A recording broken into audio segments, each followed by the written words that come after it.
We're cooking a tri-tip Central Valley style today, so stick around.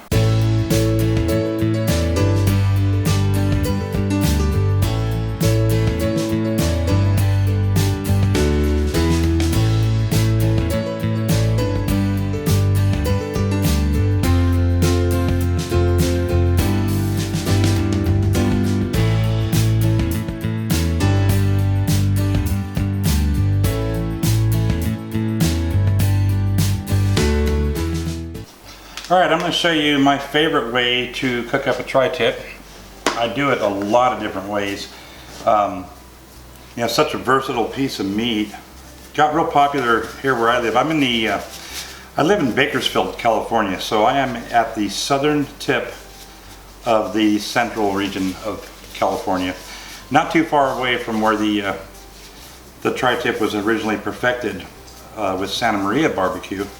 And that influence in what's most popular here in the Central Valley when we cook tri-tips. This is a common piece of meat here. Most people have it weekly, and I certainly do, and I have it different ways. I have one specific way that I like a lot, that I do a lot, but being a cook, you know, you're always going to play with things. Now, we're going to stick to that favorite today. So this is what our tri-tip looks like. This is an untrimmed piece, so it's got the entire fat cap on the bottom of it, and lots of silver skin, a lot of fat. The first thing I'm going to do is I'm going to trim this up, and again, depending on how I'm going to cook my tri-tip, I'm going to trim it different ways. So you'll probably see in future videos other ways that I cook a tri-tip. But this is my kind of my go-to piece. You know, if I've got people coming over, I'm just going to entertain them. They're expecting some tri-tip barbecue. This is the way I'll prepare it. So let me get you in here and show you first of all how I trim this meat. Then I'll show you what we use for rubs and spices. Alright, this is what our tri-tip looks like up close, untrimmed. So you can see right here, we've got this ugly fat and silver skin running all down through here. We've got some right here. We've got it running all down this side going up to this tip. Okay, so all that needs to come off. And then on this side we have the fat cap. And for the type of cook I'm doing today, I'm going to take that fat cap off of there. We're going to do a hot and fast, steaky kind of cook with this thing. And that's another thing I had also seen that there evidently is some kind of controversy as to whether this is considered a steak or a roast. And I'm going to tell you, absolutely, this is a roast. Okay, this comes out as one muscle out of the animal, and so therefore it's a roast. Now, it can be a steak as soon as you know, if I slice this, you know, into chops, now I've got tri-tip steaks. But in its entirety, this is a roast, just like any other steak. I mean, if you get in New York, there's a roast that you cut that steak. You know, ribeye, you can get a ribeye roast, and you can cut that roast down into ribeye steaks. So if it's in its whole form like this is technically a roast. But it's a very steaky one. So the first thing I'm going to do, I'm going to start on the back side here, and I'm going to remove this fat cap. Now, if you're not real confident in just filleting this fat cap off, and you're afraid you're going to lose too much meat, I'll turn this around. I'll show you what can be done. You can start by lifting this, and you'll see that there's a membrane. This is the silver skin type membrane that lies in between fat and muscle. And you can go in here and just kind of work your way through it all the way down, you know, all the way across the roast. If you're handy enough with a knife and you feel confident, you can just fillet that off. And usually your knife when you're filleting it, will lay right down in between anyway. And if you get a little tiny bit of meat, that's good, because that's silver skin. You're not going to have to trim off after the fact, because you'll have to anyway. So what I do is I just get in here and I just get down and run right across there like that. You can see I got a little bit of meat there. I don't worry about that. I just get in here and trim it off. And I'll try to move this cutting board around so that you guys can get a good view of it. But I just get right in there and get it.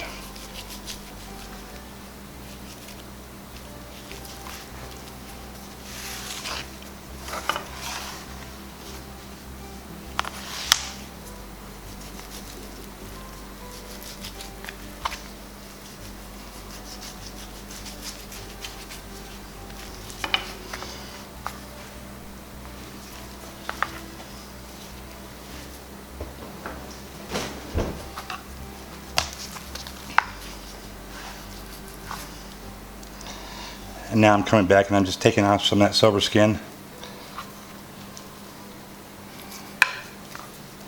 You can see it right here. I just go underneath a little bit, just kind of give it a nice thin cut right there.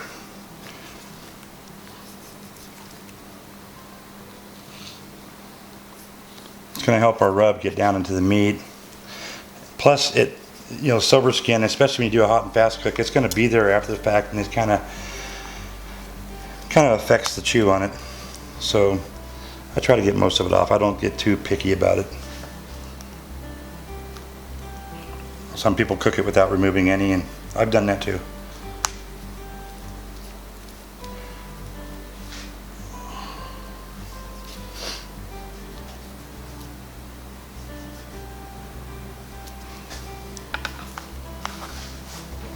Okay, so we've got that off. Now here at the very end, right here, there's this silver skin. And so what I like to do is just get the back side of it, just take that slice and open that up just like that.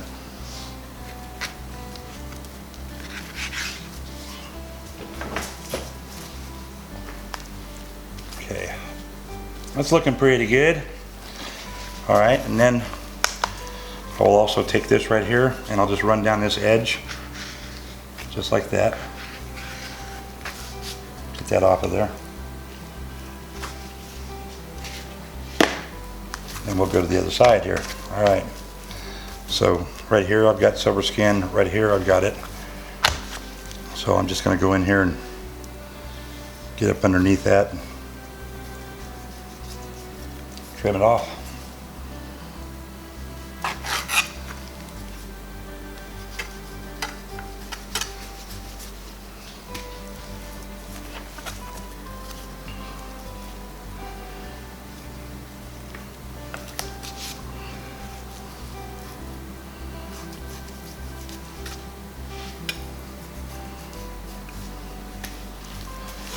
All right, get this side here.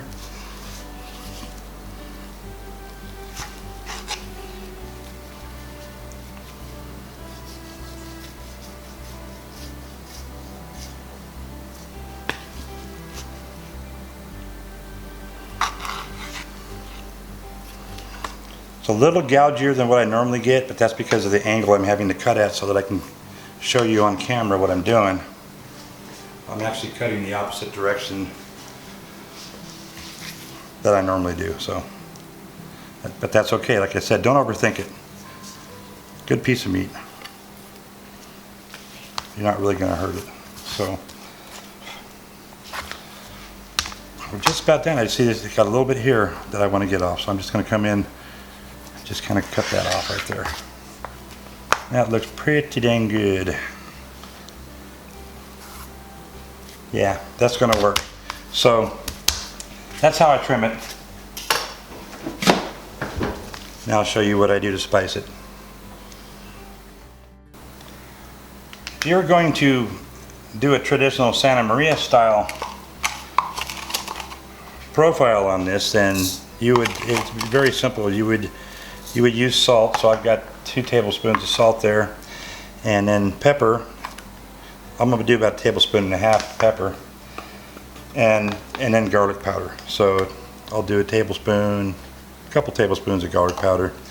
So that would be your Santa Maria standard rub. We play with that a little bit here in the Central Valley, and so what I'm going to do is I'm going to go ahead and put a little granulated onion in there too. A little more salt, another tablespoon of salt. And I'm going to add a little more pepper. Okay, and then I'm going to put this in a spice grinder. I'm going to grind it up. I want it to be finer. It's a coarse rub right now. Nothing wrong with that. But I want to really kind of, I want to get it finer. It'll give me a quicker penetration.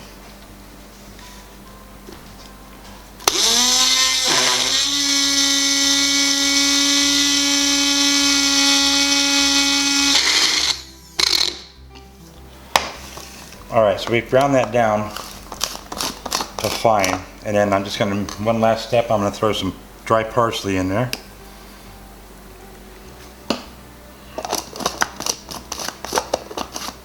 And I'm just going to give it a quick hit with the grinder to break that parsley down a little bit. All right.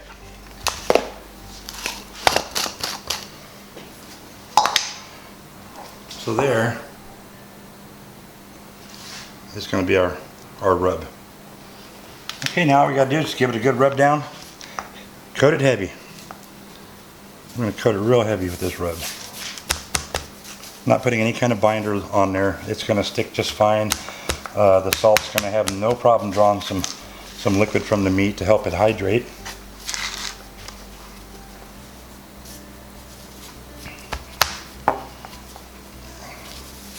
I want every part of it to be touch and rub.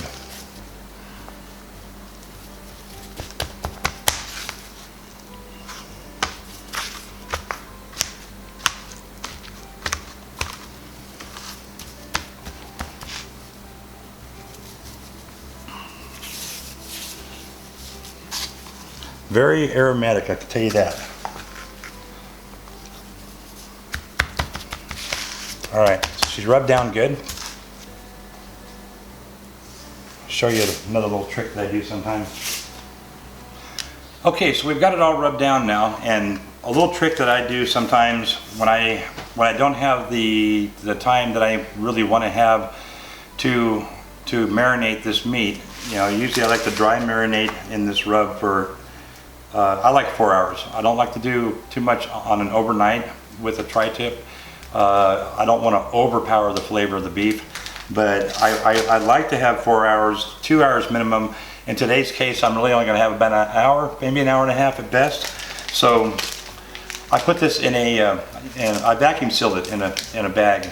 And so when you have product that you are marinating and you put it into a vacuumed environment, it allows it to marinate much faster. It speeds the process up. So having it in this bag for an hour and a half will probably be the same as having it in for 2.5 hours, you know, dry marinating. So just a little tip, you know, it's not something that's absolutely necessary. So I'm going to put this in the refrigerator and I'm going to let it sit in there and do its thing for another hour and a half, and I'll get the pit readied up and we'll throw it on and I'll tell you what we do to finish this off.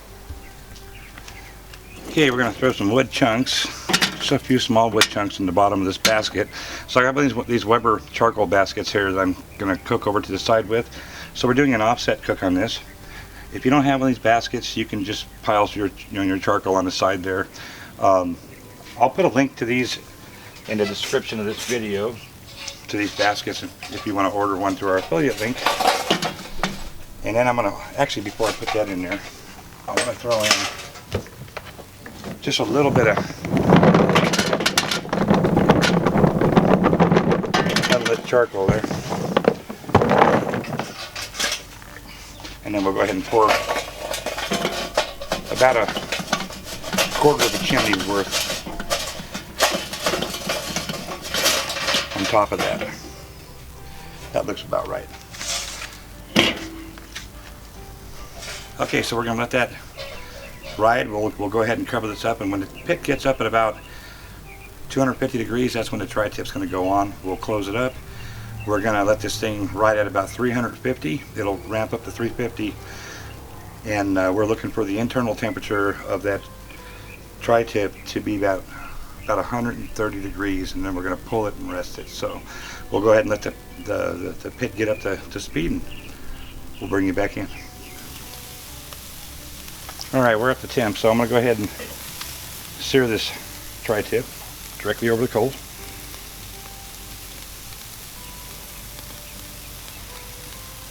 Just to get a little crust on it.